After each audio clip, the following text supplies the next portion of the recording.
प्यारे बच्चों, आज हम कक्षा 7वीं के अंतर्गत आज के इस संपृक्त कक्षा में हिंदी साहित्य का पूरक पाठ्य पुस्तक जिनका नाम है बाल महाभारत कथा, इसके अंतर्गत पाठ 14 जरासंध भाग 1 का अध्ययन कर रहे हैं, जिसमें इंद्रप्रस्थ में जो प्रतापी पांडव है वह प्रजा पालन कर रहे थे।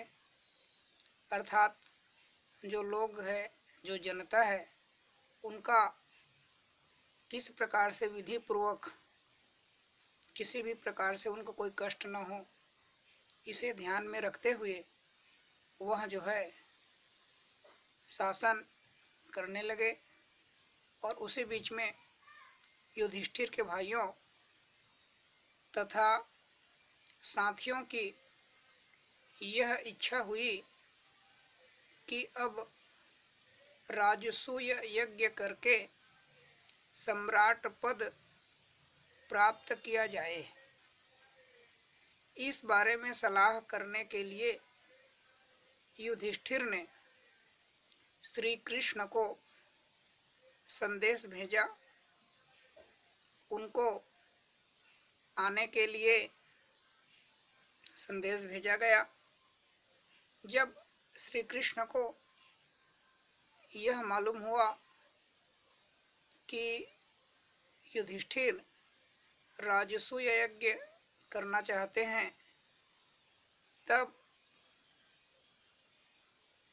इसी संबंध में युधिष्ठिर उनसे मिलना चाहते हैं, ऐसा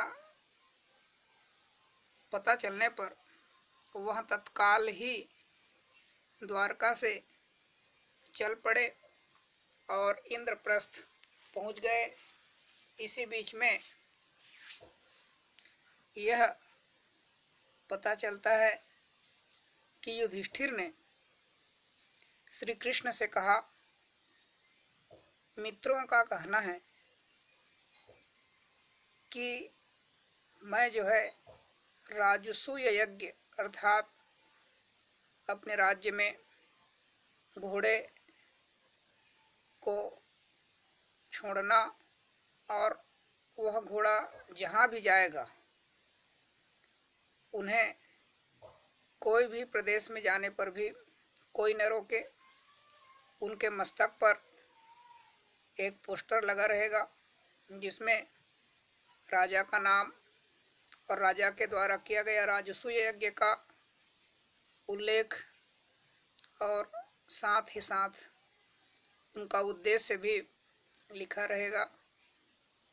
और उसका नियम यही होता है कि कोई भी इस घोड़ा को न पकड़े और जो प्रदेश में वह घोड़ा जाएगा वहाँ का यदि कोई भी राजा उस घोड़े को पकड़ लेगा या कोई भी व्यक्ति उस घोड़े को अपने पास रख लेगा तो उन्हें युद्ध करेंगे संबंधित जो राजा जो राजसूय यज्ञ कर रहे हैं उनके सैनिक। तो यदि वह घोड़ा पूरा प्रदेश को घूमने के बाद में वापस अपने राज्य में सकुशल लौट जाए तो समझ लीजिए कि वह जो है सम्राट का पद जो है प्राप्त कर लिया।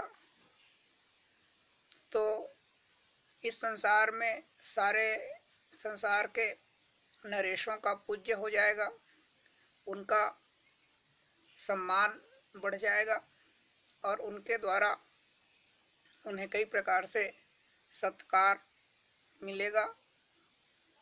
इस प्रकार से वह जो युधिष्ठिर है श्री कृष्ण को अपने मन की बात कहने लगे और आगे उन्होंने यह भी कहा कि इस विषय में मुझे सही ढंग से सलाह आप ही दे सकते हैं। युधिष्ठिर की बात को सुनने के बाद में, शांत होकर सुनने के बाद श्री कृष्ण जी कहने लगे, मगध देश के राजा जिनका नाम है जरासंध, वह जो है सब राजाओं को जीत करके उन्हें अपने अधीन कर रखा है। अधीन कर रखा है का अर्थ ये है कि उन्हें अपने कैद में कर लिया है, उनको पराजित कर दिया है, सभी उसका लोहा मान चुके हैं, अर्थात उनसे जीतने की उम्मीद छोड़ चुके हैं और उनके नाम से डरते हैं।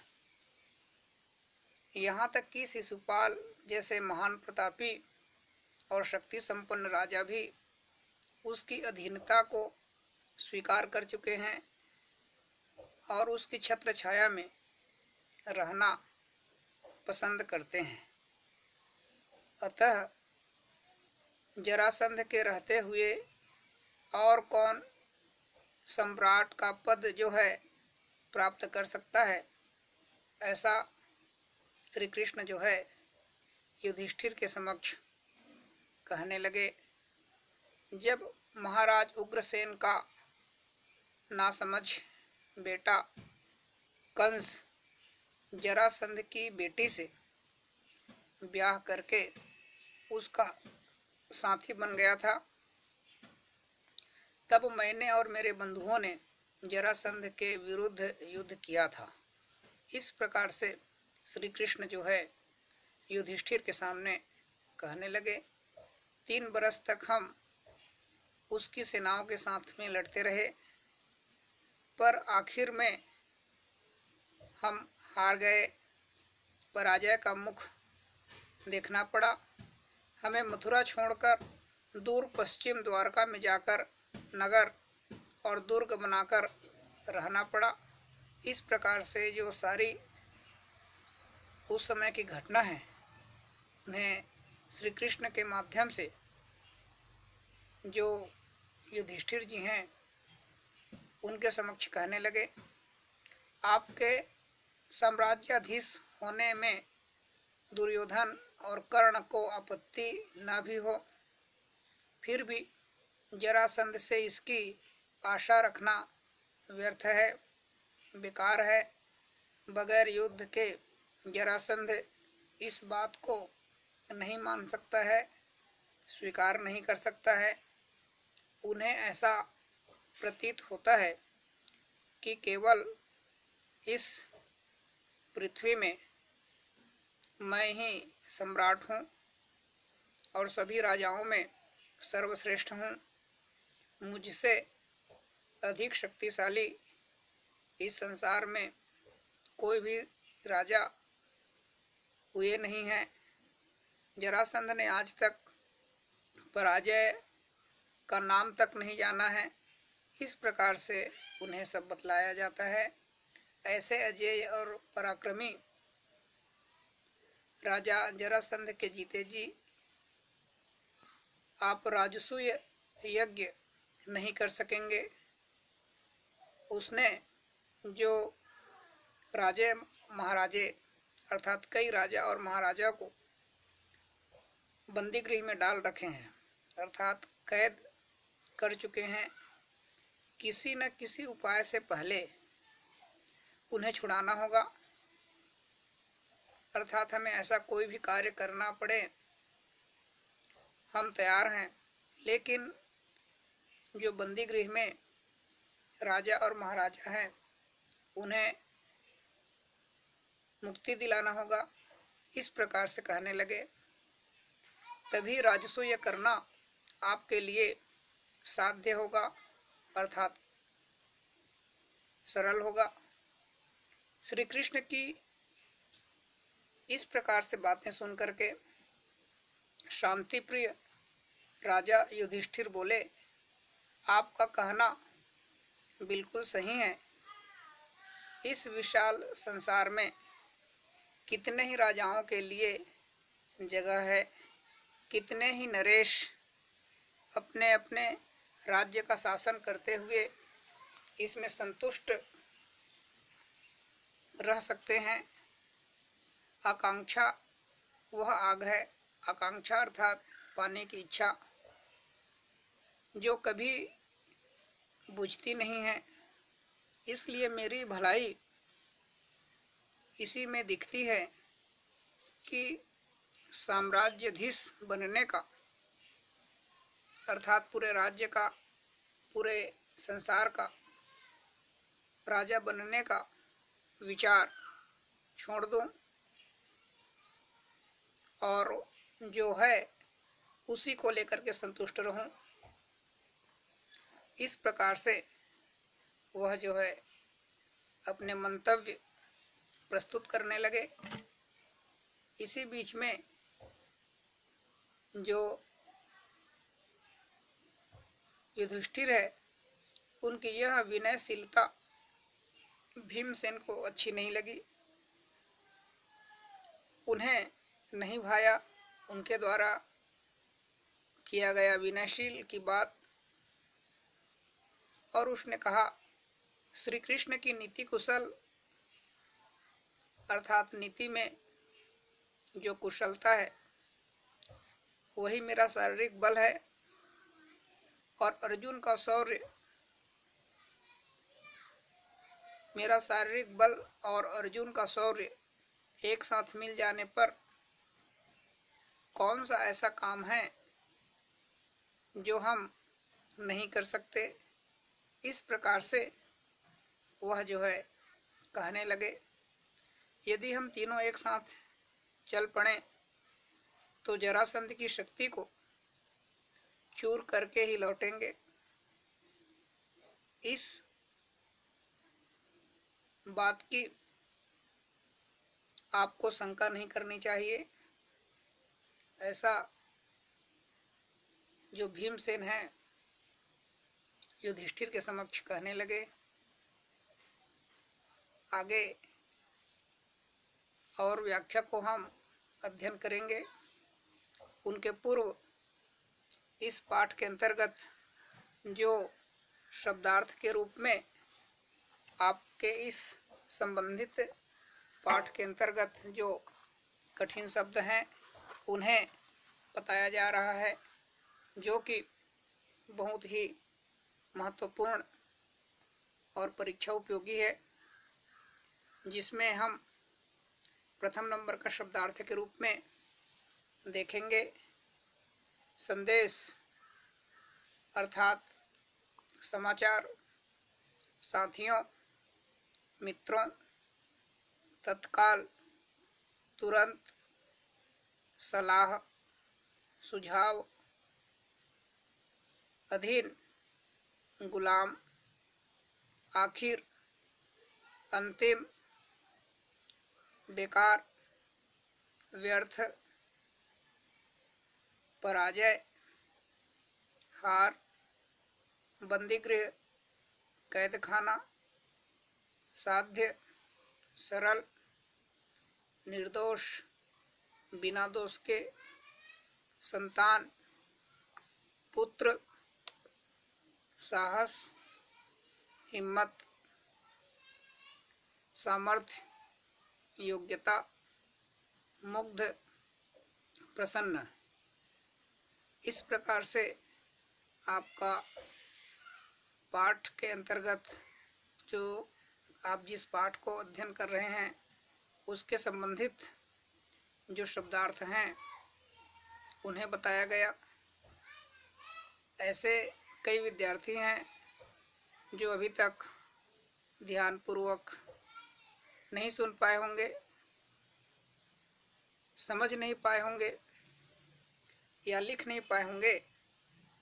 उनके लिए एक बार पुनः आप सभी के समक्ष इस पाठ के संबंधित जो शब्दार्थ हैं उन्हें पुनरावृत्ति के रूप में बताया जा रहा है, जो कि बहुत ही महत्वपूर्ण और परीक्षा उपयोगी होगा। जिसमें प्रथम नंबर का शब्दार्थ के अंतर्गत हम अध्ययन किए हैं। संदेश, समाचार, साथियों, मित्रों, तत्काल, तुरंत, सलाह, सुझाव, अधीन, गुलाम, आखिर, अंतिम, बेकार, व्यर्थ, पराजय, हार, बंदीगृह, कैदखाना, साध्य, सरल, निर्दोष, बिना दोष के, संतान, पुत्र, साहस, हिम्मत, सामर्थ्य, योग्यता, मुग्ध, प्रसन्न। तो इस प्रकार से आपको इस पाठ के अंतर्गत जो शब्दार्थ है उन्हें बताया गया। आगे अब हम अध्ययन करते हैं कि किस प्रकार से युधिष्ठिर को यह बात जो भीमसेन के द्वारा बताया गया वह नहीं जची। उन्होंने कहा, मैं तो कहता हूँ कि जिस कार्य में प्राणों पर बन आने की संभावना हो, अर्थात प्राण त्यागने का भय हो, उसके विचार तक को छोड़ देना ही अच्छा होगा। इस प्रकार से वह कहने लगे। इन सब बातों को सुन करके वीर अर्जुन बोल उठा, यदि हम यशस्वी भरत वंश की संतान होकर भी कोई साहस का काम न करें, ऐसा कोई हिम्मत का कार्य नहीं कर सकें, तो धिक्कार है हमें और हमारे जीवन को। इस प्रकार से वह कहने लगे और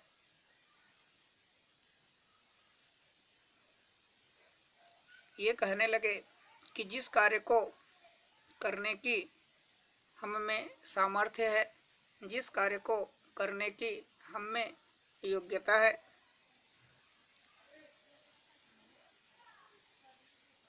वह कार्य हमें निश्चित रूप से पूर्ण करना चाहिए। भाई युधिष्ठिर क्यों समझते हैं कि हम उसे न कर सकेंगे? इस प्रकार से वह प्रश्न करने लगे। श्री कृष्ण अर्जुन की इन बातों से मुग्ध हो गए, प्रसन्न हो गए और बोले, धन्य हो अर्जुन, कुंती के लाल अर्जुन से मुझे यही आशा थी। इस प्रकार से वह कहने लगे। जब जरासंध के साथ युद्ध करने का निश्चय हो गया तो श्री कृष्ण और पांडवों ने अपनी योजना बनाई। श्री कृष्ण, भीमसेन और अर्जुन ने वल्कल पहन लिए और हाथ में कुशा ले ली और व्रती लोगों का सा, अर्थात व्रती अर्थात जो व्रत करने वाले लोग हैं, तपस्या करने वाले लोग हैं, उनके समान वेश अर्थात वस्त्र को धारण करके मगध देश के लिए रवाना हो गए। राह में सुंदर नगरों तथा गांवों को पार करते हुए वे तीनों जरासंध की राजधानी में पहुंचे। वहां पर जाने लगे। जरासंध ने कुलीन अर्थात उच्च वर्ग के अतिथि समझ करके उनका बड़े आदर के साथ स्वागत किया। जरासंध के स्वागत का भीम और अर्जुन ने कोई जवाब नहीं दिया। वे दोनों चुप रहे, मौन रहे। इस पर श्री कृष्ण बोले, मेरे दोनों साथियों ने मौन व्रत लिया है, इस कारण अभी नहीं बोलेंगे। आधी रात के बाद व्रत खुलने पर बातचीत करेंगे।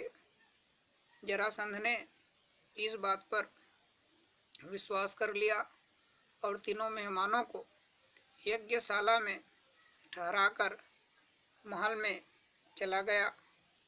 कोई भी ब्राह्मण अतिथि जरासंध के यहाँ आता तो उनकी इच्छा तथा सुविधा के अनुसार बातें करना व उनका सत्कार करना जरासंध का नियम था।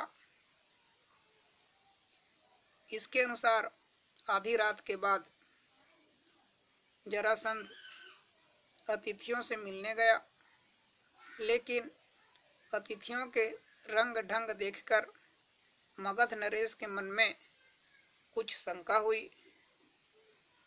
राजा जरासंध ने कड़क करके पूछा कि सच सच बताओ, तुम लोग कौन हो? ब्राह्मण तो नहीं दिखाई देते।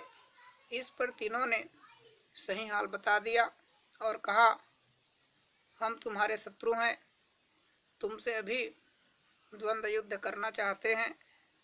हम तीनों में से किसी एक से, जिससे तुम्हारी इच्छा हो, लड़ सकते हो।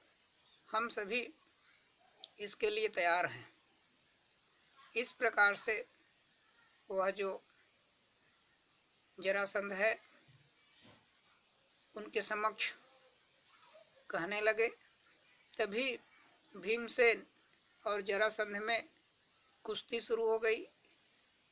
दोनों वीर एक दूसरे को पकड़ते, मारते और उठाते हुए लड़ने लगे। इस प्रकार पल भर भी विश्राम किए बगैर वे 13 दिन और 13 रात लगातार लड़ते रहे। 14वें दिन जरासंध जो है थक करके जरा देर को रुक गया। कुछ क्षण के लिए युद्ध करने से किनारे होकर अलग हो गया, पर ठीक मौका देखकर श्री कृष्ण ने भीम को इशारे से समझाया और भीमसेन ने फौरन जरासंध को उठाकर चारों ओर घुमाया और उसे जमीन पर जोर से पटक दिया। इस प्रकार अजय जरासंध का अंत हो गया। तो यह जो है आप समस्त विद्यार्थियों के लिए इस पाठ के अंतर्गत अध्ययन किया गया। आगे श्री कृष्ण और दोनों पांडवों ने उन सब राजाओं को छुड़ा लिया जिनको जरासंध ने बंदी गृह में कैद करके रखा था, और जरासंध के पुत्र सहदेव को मगध की राजगद्दी पर बैठाकर इंद्रप्रस्थ लौट आए। इसके बाद पांडवों ने विजय यात्रा की और सारे देश को महाराज युधिष्ठिर की अधीनता में ले आए। जरासंध के वध के बाद पांडवों ने राजसूय यज्ञ किया इसमें समस्त भारत के राजा आए हुए थे। जब अभ्यागत नरेशों का आदर सत्कार करने की बारी आई तो प्रश्न उठा कि अग्र पूजा किसकी हो। सम्राट युधिष्ठिर ने इस बारे में पितामह भीष्म से सलाह ली।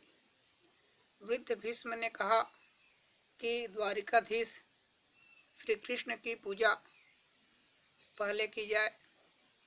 युधिष्ठिर को भी यह बात पसंद आई।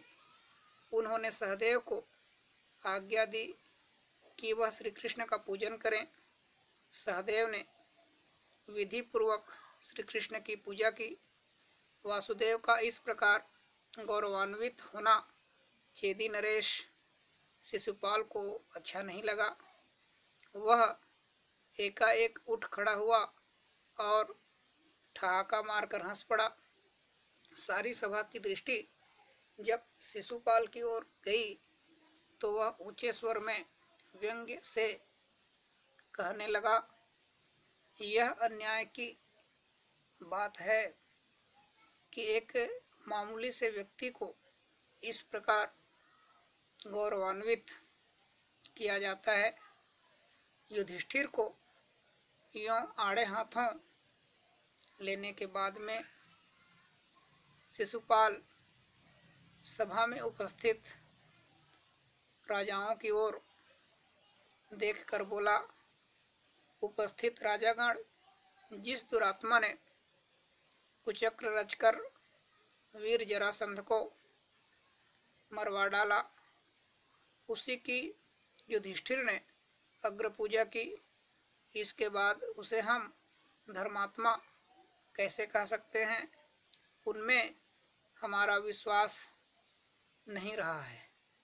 इस प्रकार से वह कहने लगा। इस तरह शब्दों बाणों की बौछार कर चुकने के बाद शिशुपाल कुछ दूसरे राजाओं को साथ में लेकर के उस सभा से निकल गया। राजा अधिराज युधिष्ठिर नाराज हुए, राजाओं के पीछे दौड़े गए और अनुनय विनय करके उन्हें समझाने लगे। युधिष्ठिर के बहुत समझाने पर भी शिशुपाल ने नहीं माना, उनके बातों को ध्यान से नहीं सुना। उसका हठ और घमंड बढ़ता गया। अंत में शिशुपाल और श्री कृष्ण में युद्ध छिड़ गया, जिसमें शिशुपाल जो है मारा गया। राजसूय यज्ञ संपूर्ण हुआ और राजा युधिष्ठिर को राजाधिराज की पदवी प्राप्त हो गई। इस प्रकार से हम यहाँ पर इस पाठ में अध्ययन किए हैं। आगे हम पाठ 15 को अध्ययन करेंगे, जिनका नाम है शकुनी का प्रवेश। उनके पूर्व आज आपको पाठ 14 के अंतर्गत जो गृह कार्य का प्रश्न है उन्हें बताया जा रहा है। अतः ध्यान पूर्वक आप सभी सुन करके और समझ करके संबंधित प्रश्नों को लिखेंगे, जिसमें प्रथम नंबर का प्रश्न है, किसकी विनयशीलता भीमसेन को अच्छी नहीं लगी? प्रश्न क्रमांक 1, किसकी विनयशीलता भीमसेन को अच्छी नहीं लगी? प्रश्न क्रमांक 2, मगध देश के सब राजाओं को अपने अधीन किसने किया?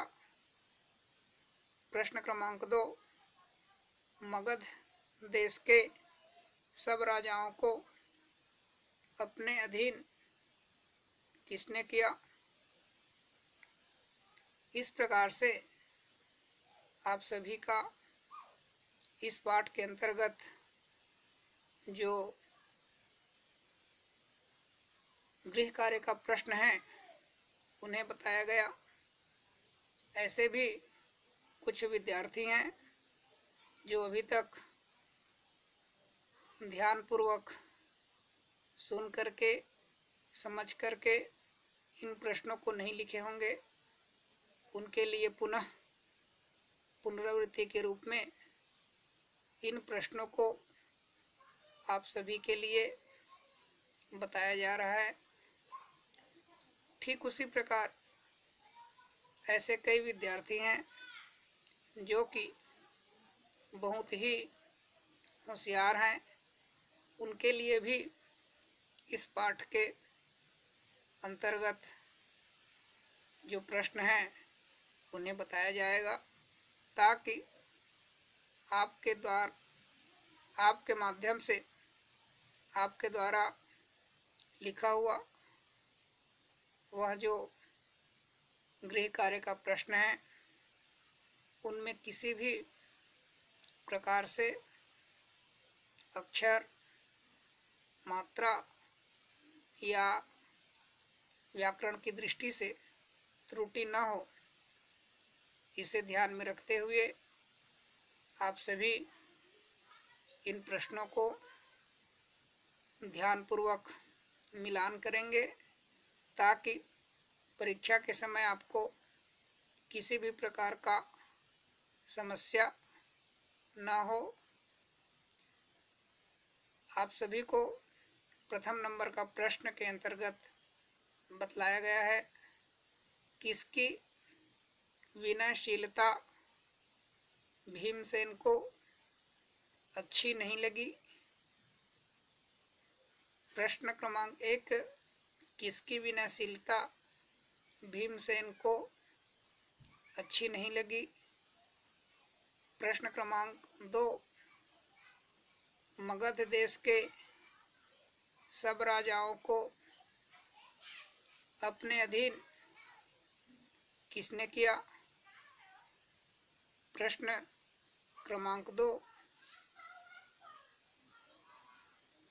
मगध देश के सब राजाओं को अपने अधीन किसने किया। तो इस प्रकार से आपका इस पाठ के अंतर्गत जो गृह कार्य का प्रश्न है वह यहीं पर पूर्ण होता है। आप सभी को बहुत बहुत धन्यवाद।